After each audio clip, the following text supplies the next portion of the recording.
All right. So we are live.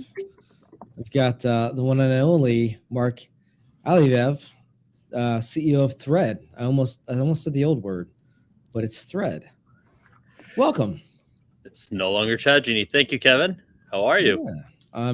I'm recovering. I'm recovering from our long and eventful week down in Orlando at IT Nation. I think I caught a bug on the way back and knocked me off my feet yesterday, but I'm back in action, ready to go. How about you? How are you?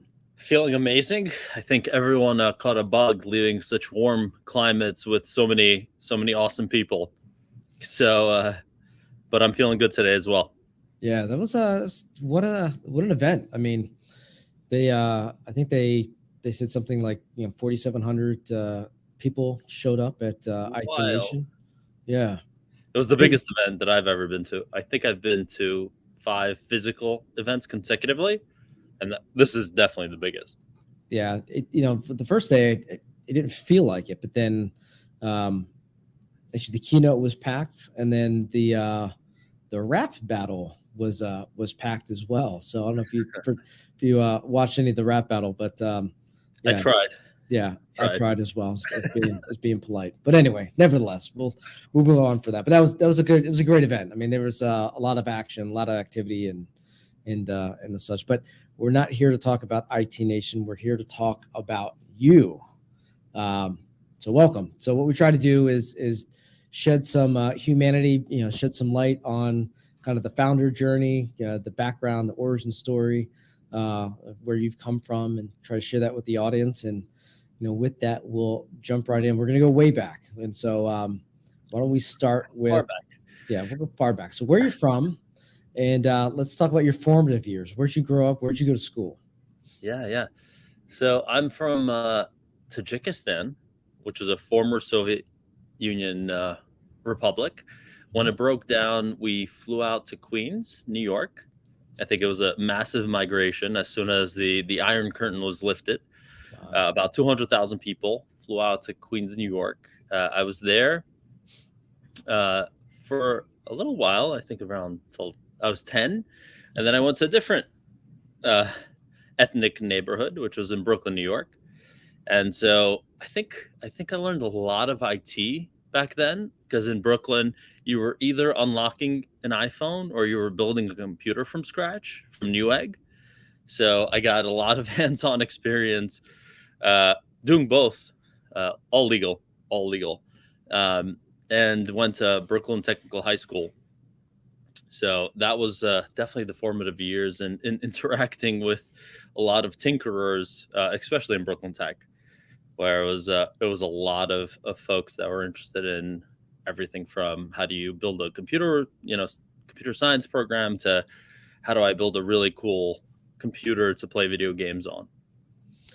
Were there kids in the neighborhood that you knew that turned you on to this? I mean, how did you get ingrained or engrossed in that community, in the tech community, at that age?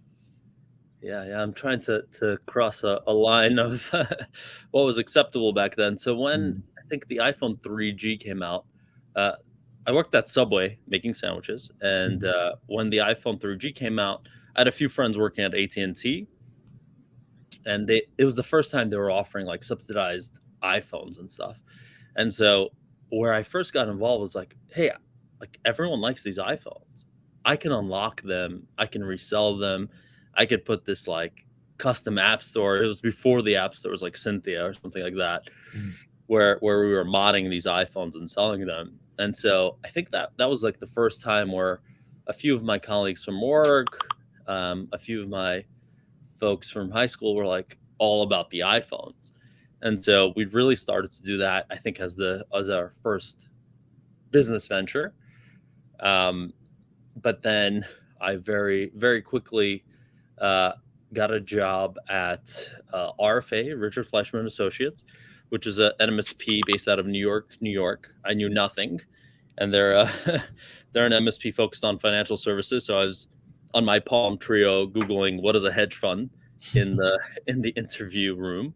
But I got an internship there, And I think that's kind of what bridged it. I saw people buying technology, I saw people wanting technology, and I got this awesome opportunity to try to sell and integrate technology.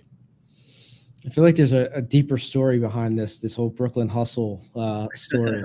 Maybe we'll say that for a part two, what have you. But all right, so you said kind of formative years growing up, Subway, and then is RFA. I mean, what I guess there's an interest in technology, but I guess when you got that job at the MSP, take me back to like day one. What were you thinking? Day one. Did you make the right decision? Were you just intrigued? Was this fascinating? Was it overwhelming? So, I mean, I was in high school and I was the first one with like a corporate job, right? So, like, I had to wear pants to work because, it was on 19th floor of 42nd and Madison Avenue. Um, and it was amazing because a lot of the guys there were also tinkerers, people that really love technology. And so it felt right immediately.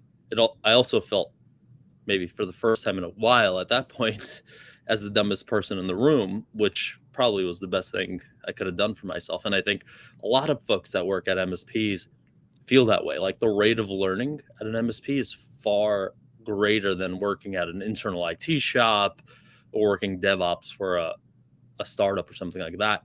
And I felt that immediately. So it was super cool to be the only person in a dress shirt and pants going to high school and then doing the night shift at an MSP. Wow. Were there early mentors there, or early, I guess bosses that invested in you, or maybe ones that didn't? I mean, take me through that experience, kind of that first job, especially being in high school at the time. Yeah. I'll definitely give a shout out, which will be a plus and a minus for this gentleman, Miguel Garrido. So he sat to the right of me, and I didn't know the answers to anything, right? Like I wasn't certified. It wasn't that big of a practice. God, how many years ago that was. And so every time I turn around to him, like, oh, how do you solve that? He's like, Google it. Google it 3 times before you come back to me. And so that practice of learning how to talk to Google has helped me out so much in life. Understanding that knowledge is accessible, at least in our age, thank God, through self-serve, right? That if you ask the right questions, you shall receive the right answers. It's about knowing how to ask those questions. So that was awesome. And he went on to become a CTO of like a large hedge fund, et cetera. Very, very bright gentleman. And then after that, the director of operations, when I was in a junior sysadmin, I had my first startup idea. I tried to pitch them. So they had their PSA. They've been around from 1989. So around the same time as ConnectWise, they had their own time tracking tool, ticketing tool, all of that. And I was pitching them my RFA, like this customer centric version. And I feel like a broken record 14 years later. So they didn't, they weren't ready for it. And when I had an idea for my consumer startup, Michael Asher helped to push me through, and he's like, "Look, you got to jump in it. Like you're young, you've done some good work here." It was 3 years into it, I think. And so he did me a favor, like, I think it's time for you to move on. Wow. And so that's how I jumped into startup world. Wow. So that's pretty courageous, right? So again, first job, high school, learning a lot, and then you got this, get this idea for startup. And does that run in the family? Is there entrepreneurship in the family, or was that learned with your time between, I guess, Brooklyn and the Bronx? It was Brooklyn and Queens. Queens. Although I think same morals, same hustle. Sure. Yeah, I mean, I would say probably familial, especially because the startup that I had was an online food startup called Aptitude. And I was in a line of people that had restaurants. So they had restaurant startups. So I guess I had a virtual restaurant. Yeah, I guess it's a bug that's passed down genetically. Yeah. And how did that first startup go? How did the online? Yeah. online virtual food app go? Well, everything's relative. We started at the same time that DoorDash, Caviar started, so they did better. Um, we did better than the folks that didn't start a startup. So we got integrated ultimately into delivery.com. And I think this is something that I lean into heavily into where I am now. So I worked at delivery.com after getting kind of rolled into it with some of our key folks.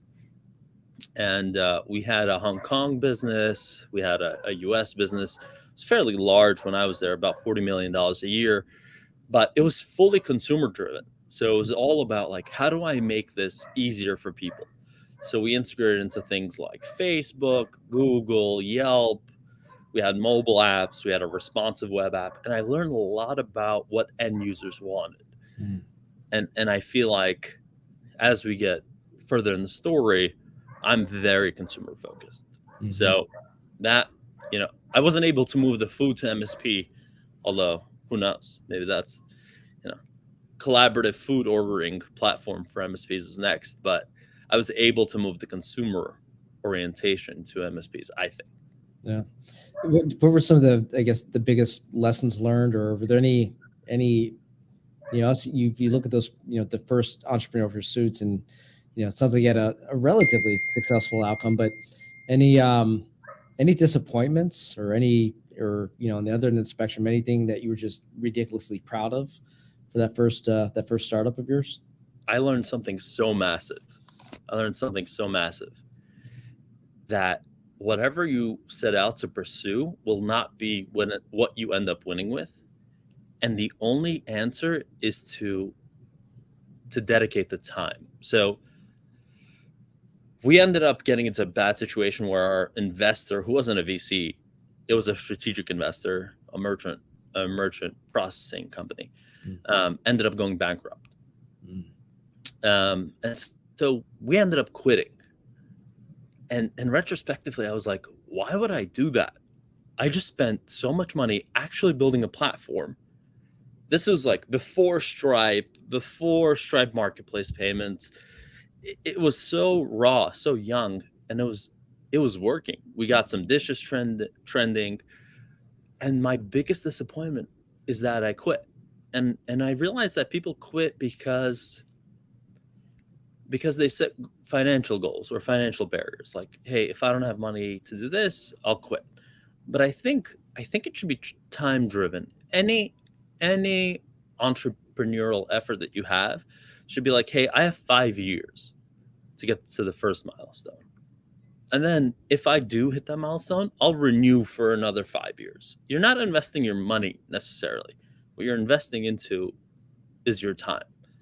And so I took a completely different approach with ChatGenie / now Thread, which is like, what are the units of time that I'm investing into a venture? And I will continue to do it at any cost because I commit time, not money.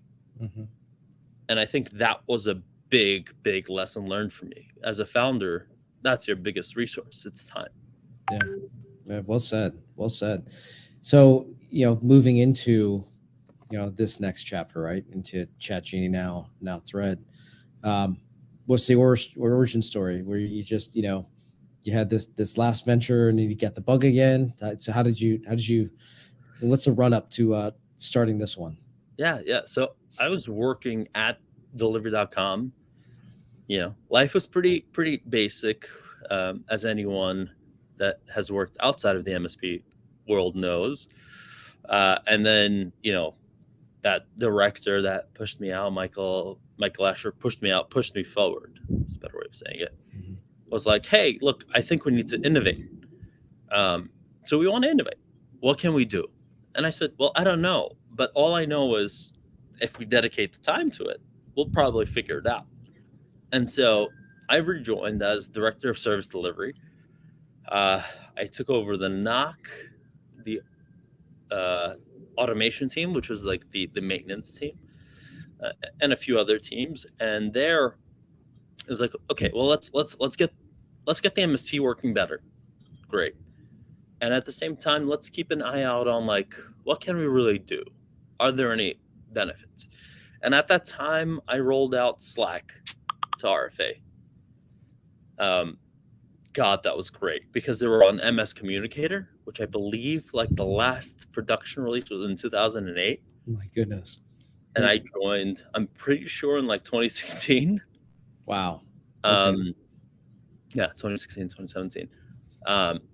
And so when we got that, it like blew up the internal communication. Like everyone was like, wait, we can all talk. We can all like work together. It was awesome. And then the first problems that happened was, but none of this is getting back to the ticket. None of this is getting back. Like the collaboration software had so much gravity that the time of the organization was being spent there versus the ERP, whatever the business normalization side of it was. And so that was our first insight. I think we were like, hey, I bet you we're not the only ones to feel this. Like, we just want to collaborate with people. Like, hey, what's this issue? Okay, data integrity didn't work. Backups failed. Disaster recovery failed. Service desk got a P1 issue and slept on it too long, but it's actually like an Exchange 2010 outage. And so our first insight was like, how do we get this back into the ticketing system? And that's why it was Chat Genie, because it was a genie that was synchronizing chat with your ticketing system, essentially. That was the first insight. And so from the moment you're like, you had that realization, what was the process to starting or creating the technology and starting the business? So this is why I love MSPs, because I think we all have a common trait. The first step to starting a business is completely underestimating the amount of work it takes. Yep. Because if you actually accurately, I mean, Kevin, if you actually, in your last venture, would have accurately estimated how much time, effort, blood, sweat it would have taken, would any normal human being have taken it? There's no way. Yeah. There's no way. And so I think like that passion and really bad estimates, we're like, okay, let's build a version of this and let's make it free. So we went to IT, and IT Nation will be a big part of this journey, because the first IT Nation we went to was like, okay, let's talk about what we felt. Do other people feel what we feel? Looks like they do. Second IT Nation, okay, we released Slack to ConnectWise. All right, that's great. Now Microsoft 365 copied Slack, and Teams is a big buzzword. Great, let's release ConnectWise to Slack and Teams. And we did it, completely free for years. Just, Matt and I, the other co-founder who sat across the desk from me at RFA. He's the ops guy. I'm the tech guy. And we just like, let's release something and hear people's struggles. And we've been very fortunate to have been making the right hypotheses, I guess, like the right predictions of pain points. And so that's where it really started. It's interesting because a lot of companies, it goes back to your point of a lot of companies underestimate how much time. It's always, take the time and double it, if not triple it. But you took that slow path, right? Where most companies are revenue, listen to the customer, revenue, listen to the customer. And you guys identified a problem, and it's a real life problem that every MSP has struggled with, and took the time. You kind of slow rolled the build, getting the feedback, iterating, and then going to market. And that's what it sounds like to me. Yeah. And I don't want to downplay how fortunate of an opportunity that I've had to be able to do that. Like, I don't think that's always the case, right? Like, there are bills to pay, there are developers to pay. I think we were very fortunate in that we were able to do that. But I think almost everyone should strive to find customers before they find the business model. Because if you find customers, if you find people that are willing to give you feedback, that's a form of payment. They're Mhm. paying you in time, right? And like, that's a big concept of mine. Even if you look now at how I build a product, time is a big dimension. Time is a currency. And so, like, appreciating that people giving you time to give you feedback is payment. And so accept time as an early form of currency, and then being able to upscale that into financial currency, right? In more solidified measures of dollars, or pounds, whatever it is. So absolutely, that was a very instrumental way of getting started. Awesome. So when did you guys end up going to market? Say, look, we've aggregated enough feedback. We've got something here. We're solving problems. When did you guys say, here, now it's time to go out, and put up a shingle, package, pricing, all that stuff. Take me through that process, that decision making process, because you're still working at the MSP at the same time, right? Yeah.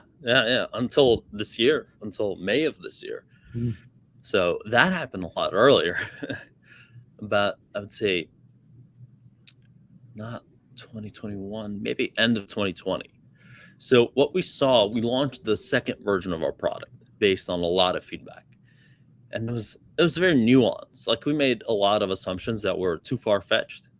Um, and luckily, because we had that group of people that, like, believed in us, they corrected our course. They're like, hey, I don't, like, that's not as valuable to me. And one of the hardest things that I've ever dropped was, like, the status flow product feature that I had, which was really expensive. And I thought, like, this is the future. Not letting people choose statuses from a drop down, but, like, giving them forks, like this status to that status. And, like, to my huge surprise, they were just like, no, throw it all out. I don't care. And so we launched the second version of the product. And at that point, I was like, hey, I think at this point we need to get different type of feedback. And money is a different type of feedback than time.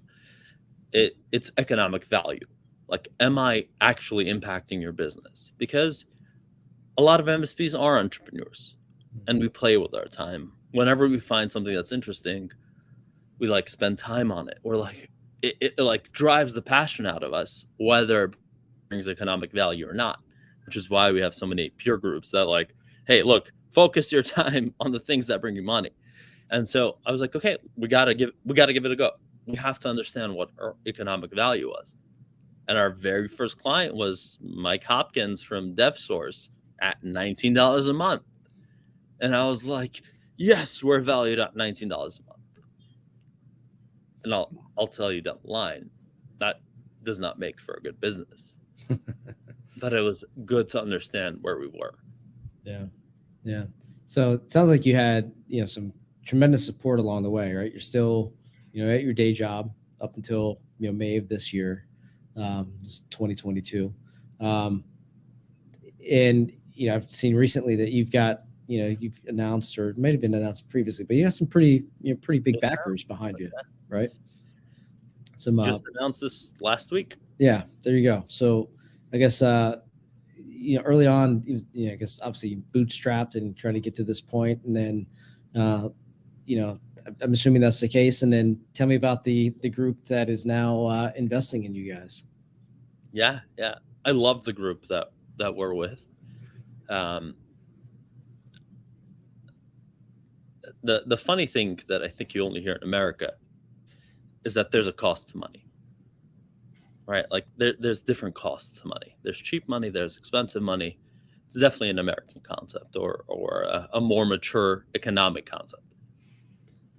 So when we set out, we really wanted to get people that understood the industry.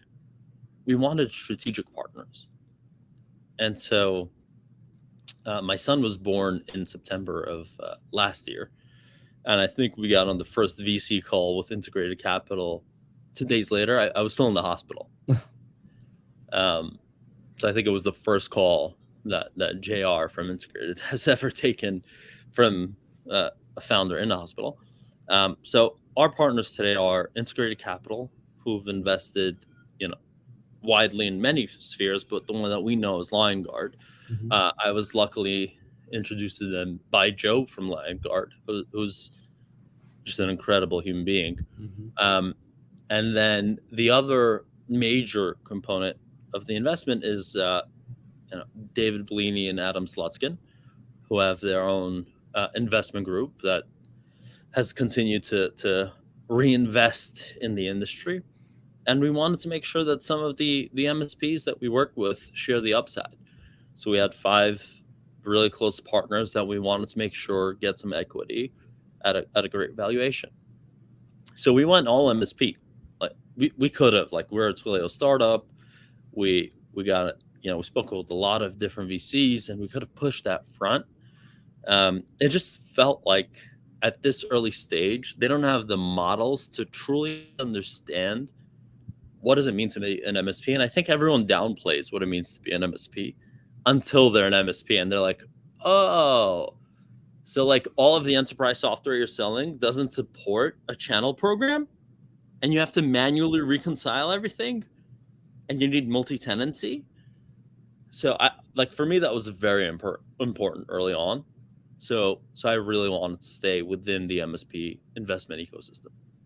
That's great. Yeah, you're so right in that. I was just having a call earlier today with an investment group and explaining to them that, there's, go back 4 or 5 years ago, maybe 6 years ago, there were some boutique investment groups that kind of understood channel and maybe MSP. This is pre all the craze of rolling up MSPs. Most of the VCs, most of the private equity VCs, they're so focused on enterprise, maybe down to the upper ends of mid market.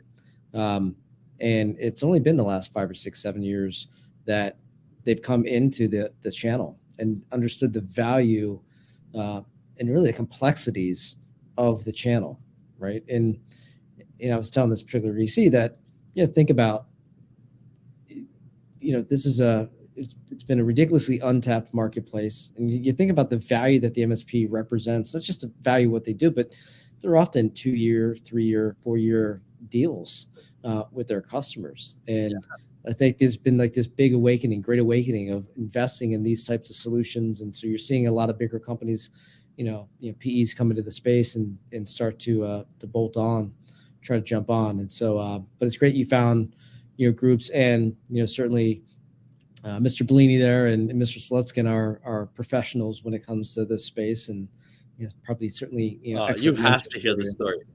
I have to blow up Mr. Slutskin's position, Adams. So it was an IT Nation where we were like in the midst of a funding round. It's 2021, or trying to raise this funding round. And he's like, okay, I want to hear you sell. Obviously, CROs will be CROs. Given that he was CRO of Lion Guard, for anyone who doesn't know, and the CRO of ConnectWise, he's like, okay, I'm going to choose a random MSP. You have to pitch them. And so he just chooses a random MSP. This is like after the booth, after everything, where like by the bar, the famous bar. And that company ended up being Ergos, who is now one of the investors. With Salim at the CEO. And Salim wasn't there, but it was incredible, because he, like, when you understand the MSP industry, you understand exactly what are the pain points. Mm-hmm. And so he was watching us like negotiate, like, what are your pain points? What are your, like, going back and forth. And I think like that context is super crucial to being able to mine for a really great early investment. So, if I say anything, I think if you're trying to do anything in the MSP space, you should, as a seed founder, probably it becomes broader and broader as your seed round or your rounds get bigger and bigger. But as a seed founder, you probably want to find people that understand the intricacies. Yeah. And so you'll feel like you have a more fair valuation and the right support. It's not dumb money, to my point of like, what is the cost of money? Sure. This is strategic money. Yeah. No, well said. Well said. So take me forward in the future. Take me 3 to 5 years in the future. What does Thread look like? Well, it's definitely threaded. I don't know, we'll have to change it to fabric or something to represent something bigger. Probably Right. not. I feel like there's a cycle. And as MSPs, we should know this. There's a cycle to software.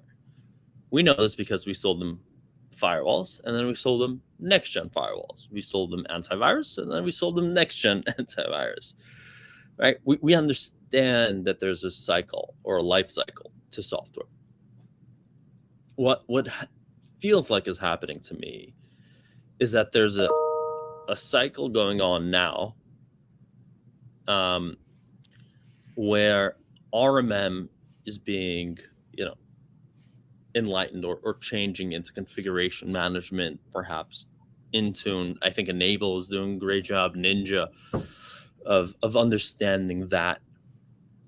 And then you have this huge explosion of automation tools, the RPA tools, the Roost, the PIAs, and RPA is very hard to get your head around. And so I love Roost Vision, right? Like with the robotic operation center, I was doing that for financial services companies. So I would say there's 3 layers to the future: conversational, configurational, and automational. I have not Googled if automational is a word, but if it's not, I'm adding it to the Urban Dictionary. Conversational is about the layer that's between the person asking for help and the person trying to deliver, or person or AI trying to deliver that help. And it's all about understanding the intent of the conversation. Like, are you asking for something new? Are you asking for something existing? Are you having an outage? Is it affecting an office or a company? Is it affecting an individual? Conversational is about bringing real and rich conversation to the forefront. Like you said, the MSP industry lags, right? Which is right, because we're a B2B software, we're not B2C. What you'll see Apple launching or Facebook launching will come to the B2B sector years later. So I think that's the first frontier. Can we normalize and understand the intent of the request coming in? Then I think it's configurational. It's understanding, well, what is the configuration of the individual, of the device, of the company, of the site, being able to store that, right? And perhaps being able to modify the configuration that matches the requirements of the company's policy. And then it's automational. Okay, great. So we know what the person wants. I'd like to get my password reset. We understand where their password is being stored or their identity is being stored, which is hopefully in a cloud-based software, but it could be Azure, it could be AD on-prem. And then the automational component is like, okay, well, great. What script can we run in order to help fix that issue? Like, this person with this issue, with this configuration, needs this script. And that's what's going to fix the problem. If you're looking for end-to-end, it has to be conversational, configurational, and automational. That's the new stack. It has to understand what you're looking for, where you're looking for it, and then how to fix it. And so with Thread, that's why we love the name. We're conversational threading. We're just focusing on the conversational piece. And I think we're the only ones to do it in a meaningful way. I think there are people that are doing it, but we're the only people that are like, hey, we're just going to focus on understanding and reaching out to the customer. That's our goal. Yeah, and we'll give you all the information you need. Yeah, I love where you guys are going. I mean, it's just, I think you're spot on with kind of the life cycle of technologies, and then what's next, and that level of automation is going to be paramount moving forward. So with that, I try to end on a question that's more maybe recommendations or thoughts, things that the MSP that's listening or watching this what should they be focusing on? Could be professionally, personally, as just the whole world evolves over the next couple of years. What's one thing they should be focused or working on in their business? I think a lot of it as an entrepreneur, like the thread between us as a software company for MSPs and MSPs themselves, I think is the entrepreneur. And I think the hardest thing to understand as an entrepreneur is value. You need to value yourself and you need to value your company's time. And so when I say value yourself, I mean, it's hard to delegate. It's really hard to give away control. But the only way you can work on the company versus in the company is by finding great people and trusting them. Take a leap. It's okay if they may make mistakes.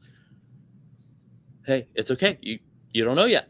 Let's optimize on that. So value your time and understand that working on the business is just as important as working in the business.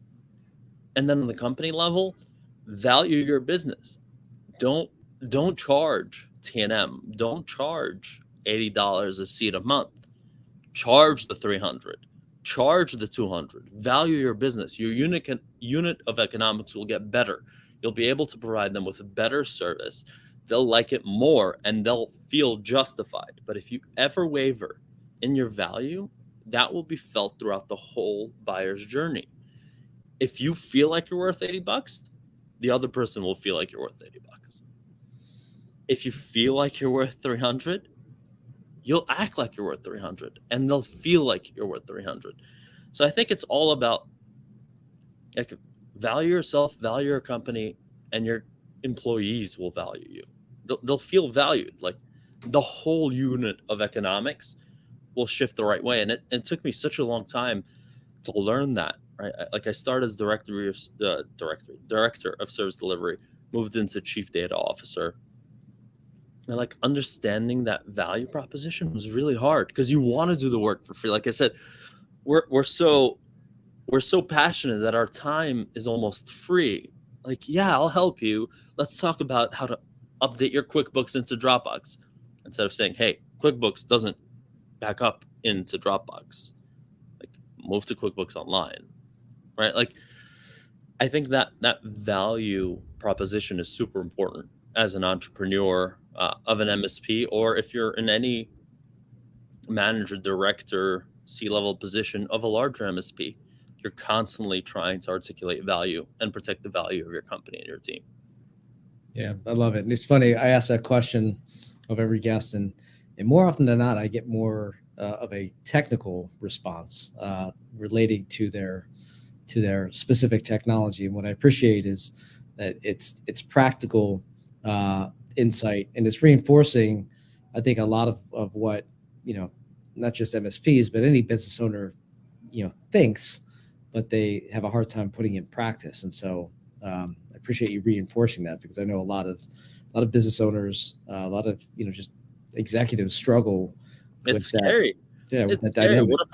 What if I lose this deal? Yeah. Then that's a deal not worth having. Yep. And that's okay, because it'll have 5 more where the economics work out better.